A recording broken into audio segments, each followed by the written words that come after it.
Nightlight-Atlanta looks to address the issues of commercial sexual exploitation through prevention, intervention, restoration. The abuse was so regular and started so young that I really didn't know that it was supposed to be different. I love meeting them where they are. I love getting to know their hearts and seeing the Lord do a remarkable work.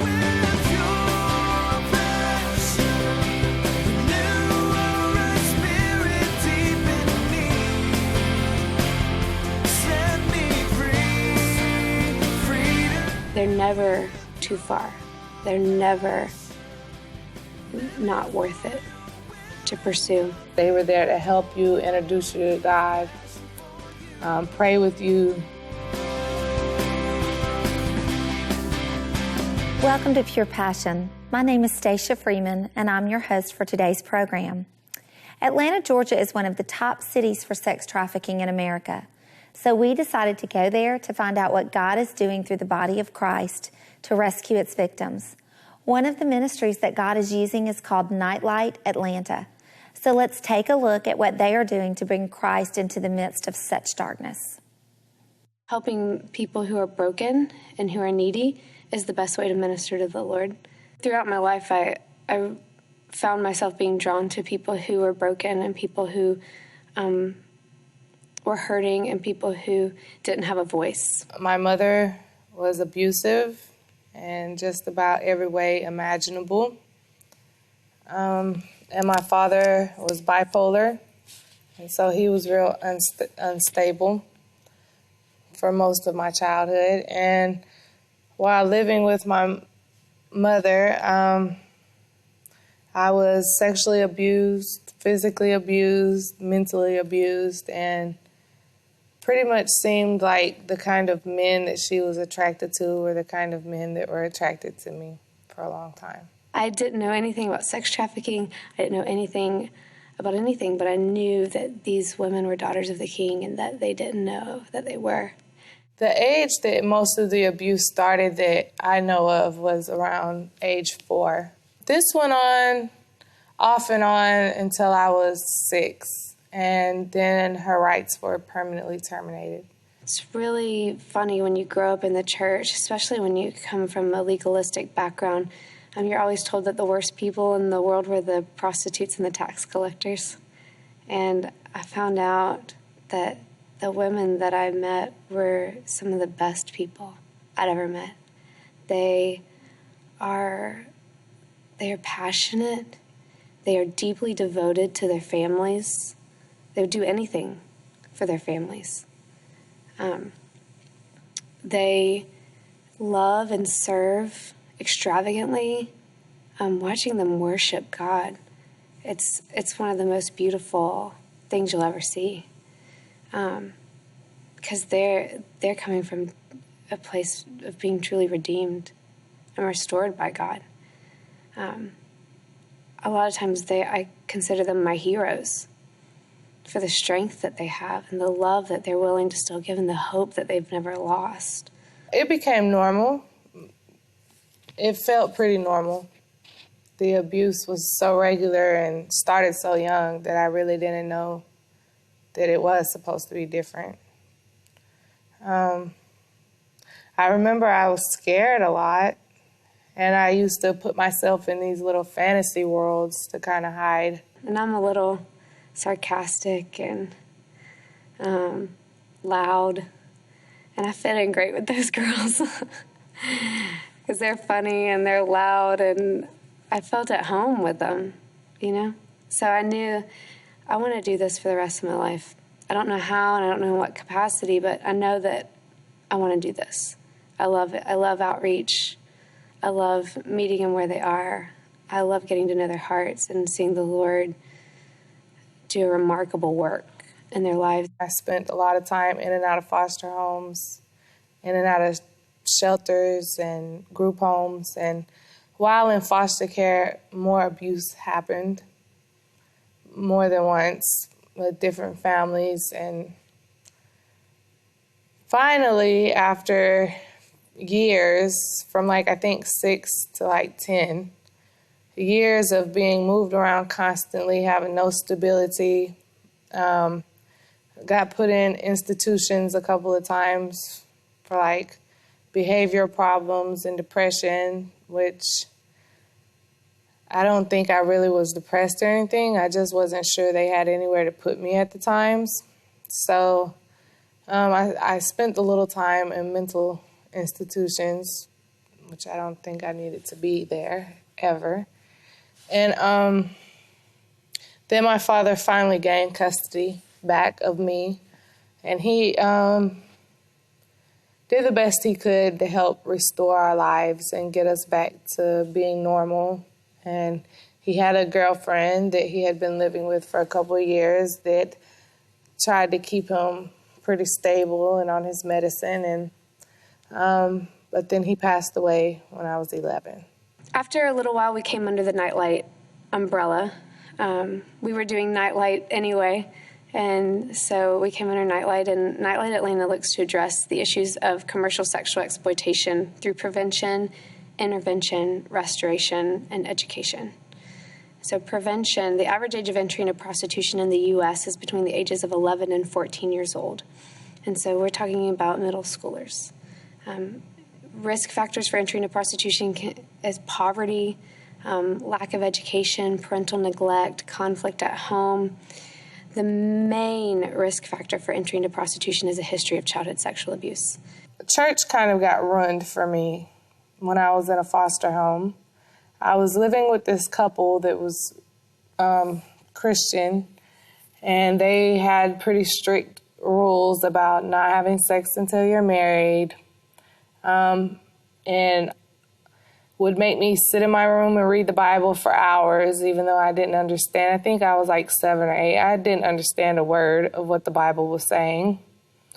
But they would make me read the Bible as a punishment when I got in trouble. One time I was acting out because I had got accused of doing something that I didn't really do. And they held me down and put olive oil on my head and said they were taking demons out of me. And one time they made me sit in a bathtub full of ice water as a punishment. And the whole time their son was touching me inappropriately, rubbing himself on me anytime that we were in the house alone. And he had taken the oath of not having sex until he was married. And it was a joke to me after that.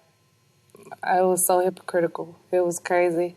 So I never thought about God after that. We do outreach once a week where we go on the streets, in the strip clubs, into the brothels, into the hotels where the individuals are soliciting. We build relationships with them. We get to know them. We get to know their hearts. And we say, when you're ready, not if you're ready, but when you're ready, we can help you, and we want to help you.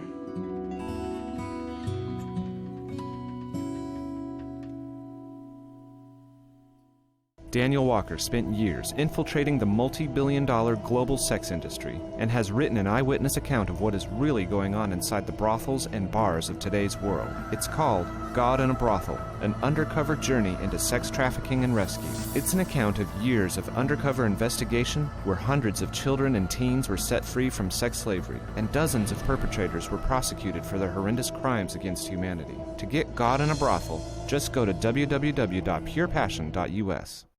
Want to keep up? I had never moved out of the town that I was abused in. So all of my mother's ex-boyfriends and all of those people still lived like blocks away from where his house was. And after he passed away, like a month after, his girlfriend moved another man in. And then, of course, once again, more abuse. I think the worst thing that happened to me after my father died, while I was still living with his girlfriend, is one of the men accused of abusing me as a child, which we went to court for and everything, came and spent the night at our house. And so, of course, he came into my room. Lies about their own being responsible for the things that happened to them, that they're bad, and you hear that lie all the time, that they're not good enough for the Lord, that there's too much sin in their life, that they're a lost cause, and then their value, that they're just not valuable. I would say when an individual is sexually abused or sexually assaulted, the main thing that's stolen from them is they feel their worth. Their value is stolen. So once they don't feel valuable or worthy, they give up. They say, well, that was taken from me, so I guess I'll make money off of it now. My abusers pretty much made it seem like I was seducing them.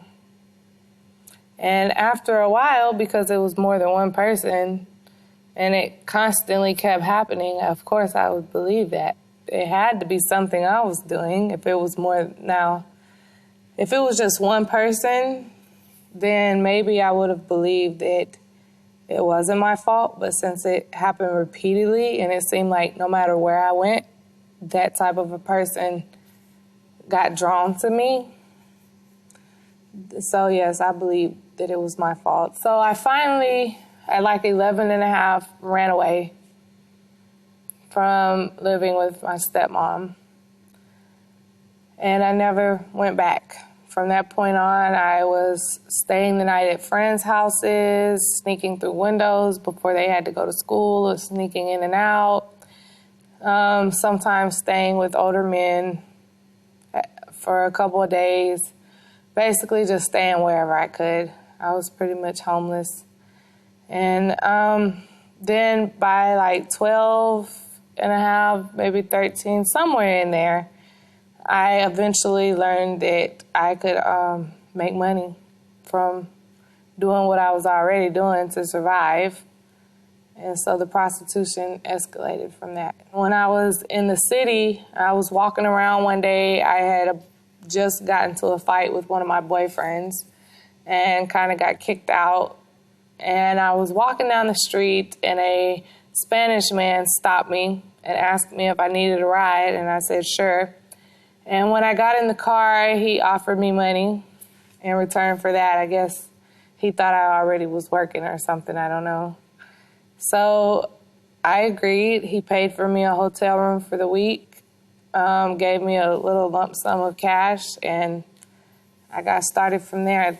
Then I started working the hotel where he had took me to, just walking around the hotel and on the street right there, and more customers came, and then it just escalated from that into going to truck stops and escort services, and this continued on until I was 19. I ended up with a lot of drug dealers, but I never ended up with a hardcore pimp, and I've always thanked God for that, because I've seen a lot of what my friends have went through in that situation, and that's a hard situation to get out of.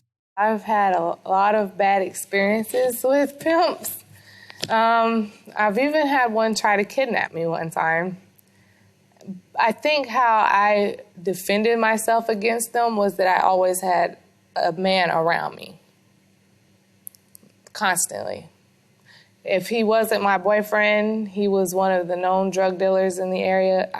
Every time I moved to another state or another community where I was going to make money, I always befriended someone who was in a power position in that area, whether I was his girl or I was a really good friend.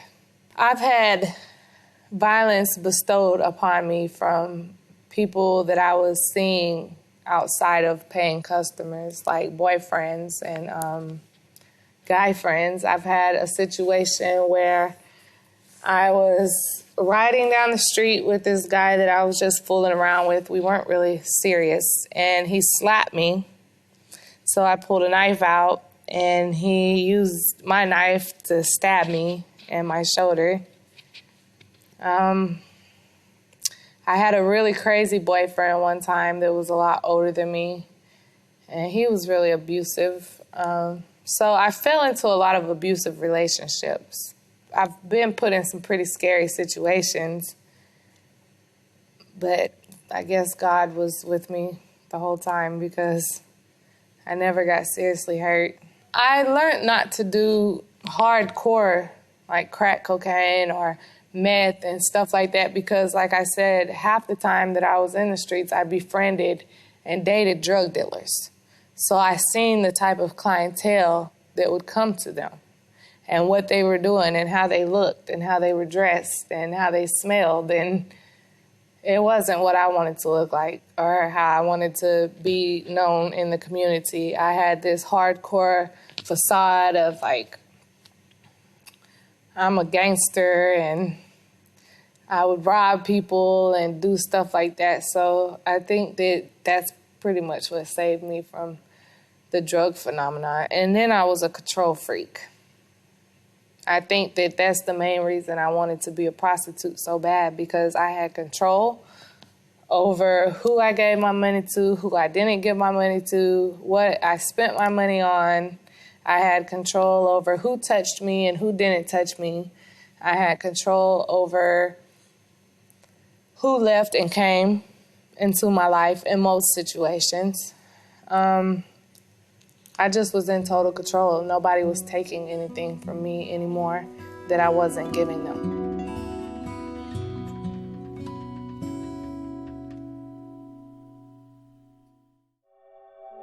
There are an estimated 27 million people that are being sold into slavery right now at this moment. These pedophiles will pay $400 to spend an hour with a child. And they caught 3 Western men with a 2-month-old baby that they were having sexual interaction with. The darkness of the sex trade just ensnares so many of them that they become what they are doing, and they feel they're no longer good for anything outside of the sex trade. To watch her transform into somebody that believes in herself and has self-worth and sees herself beyond what somebody else says about her, it would be worth any amount of money. I mean, even if you could only help one person, I would say it would be worth it. I really believe that God has called us to this human rights issue for the 21st century. I think the only time I really prayed was when I thought I was about to go to jail, or I thought I was in trouble, or when I was in a tight spot. I never prayed or wondered anything like that. I kind of thought, this is my life, nothing's going to be done about it. This is who I chose to be, and if I'm going to be it, I'm going to be the best at it. And crying and praying and having emotions was weak. I really had got pretty cold-hearted. I really didn't care anymore. When I turned 18, I went on a total path of destruction. I was going to different cities with people. I had gotten to the point where I would get on the Greyhound and go anywhere. I wouldn't know anybody, wouldn't know where I was at. I would just go. I was partying constantly. I was making bukus of money.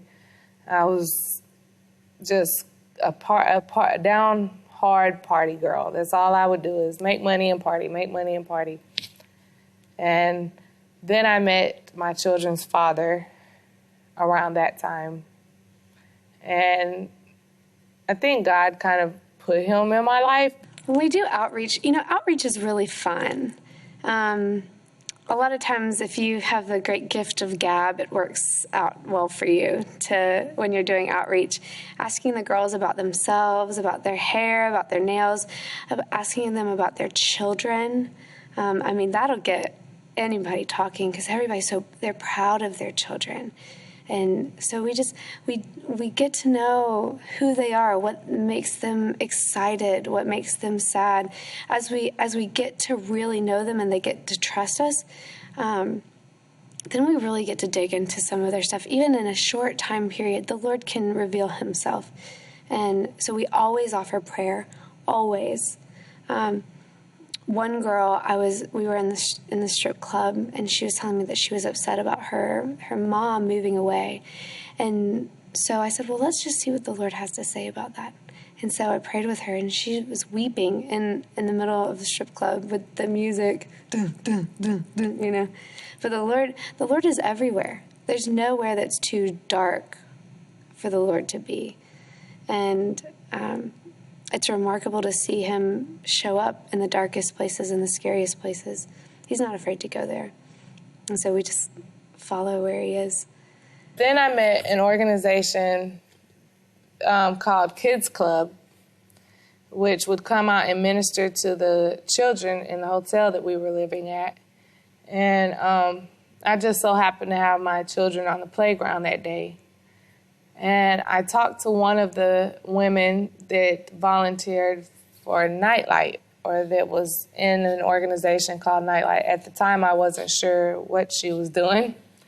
But she just started talking to me, so I told her, I was like, man, I really want to get a job. You know, we're living in this hotel. I'm tired of this, like, everyday thing. I love my children. I can't remember everything I said, but it's like I'm tired of this. I know I lied to her about being a prostitute, because since she didn't get me out there in that environment, she caught me in mommy mode. I tried to, I wouldn't tell her the whole truth because I was scared of losing my children. And I found out that actually Nightlight was a great organization. They weren't there to take away your kids. They weren't there to make you feel like you were worthless. They were there to help you, introduce you to God, pray with you, try to teach you who God is. And so then she got me a job. She took me to the interviews, to do the application, to do the drug test, and the man hired me. And from that point on, we started working to move my family out of the hotel, and we did. We got an apartment. The restoration piece is the longest and the hardest part of the whole process. Restoration takes time. It takes patience. It takes grace and mercy. What do you do when you've seen the Lord show up time and time again in a person's life and they continue to go back to their destructive behaviors? Well, what the Lord has revealed to us is that he has revealed his grace and mercy to us time and time again. And therefore we offer grace and mercy to the individuals time and time again. They're never too far. They're never not worth it to pursue. So our ministry, our restoration ministry, is very organic, and it's very based on the needs of the individual, because every woman's different. And so we start off, we have a follow-up team that calls the women and kind of reintroduces themselves, or reintroduces us to them, and says, what do you need? What do you want? What do you want? And the girls, the number one request that we've gotten is, I want somebody to call me and invite me to church. Not, I want to go to church on my own. Not, tell me a good church in my area. Not, I want a church that has really good worship or a really good speaker.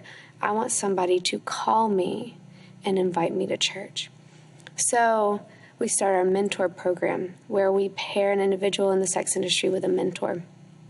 And the girl does not have to decide to leave the industry to be paired with a mentor. The mentor comes alongside the girl and does life with them. It's an individual that they can trust to be there in their life. We also do inner healing ministry. Then we started working on inner healing, which is a process of when we work out issues, almost like counseling, except for using God as our counselor. Like, we talk about issues that happen as a child, the abuse, the institutionalization, everything that hurt us.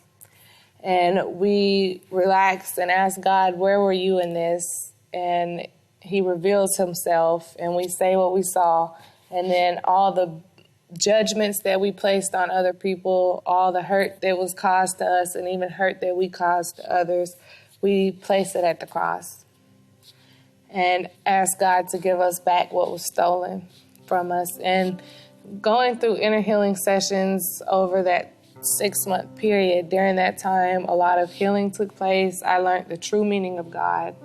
He's revealed himself to me time and time again, helping us through little situations that look like big hurdles, getting in the way of the road to redemption. I guess God was revealing himself to my husband through me at the time. And he was seeing how all this great stuff was happening in my life, and I was just being so blessed, and I was so much happier. And even though money was tight, it didn't matter to me anymore. And I guess he kind of got on board, so we got engaged. And then I made the choice to be baptized. And with that, the cleansing took place. And then after the baptism, we had the wedding. And so we were married. And just so many different miracles have been taking place. And I took the GED test, and I passed the first try.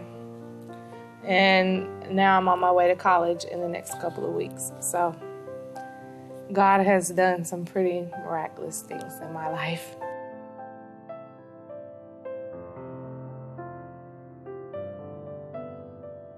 As Courtney has pointed out, there are so many ways that we can help those who are being trafficked into sex slavery in this country and around the world. Some are called to go to the front lines to minister directly to the victims. Others are called to work with law enforcement to help rescue them. Still, others are called to work in rehabilitation centers where victims can find healing and transformation. Most of us, however, are called to financially support such ministries and to regularly pray for the victims as well as for those who are trying to help them. Think of the parable of the Good Samaritan that Jesus told. It was an illustration of the way that God hopes we'll respond. Then ask Him what He would have you to do. And thank you for obeying the Lord in whatever He tells you. I have it on great authority that your reward in heaven will be great. I'm Stacia Freeman for Pure Passion.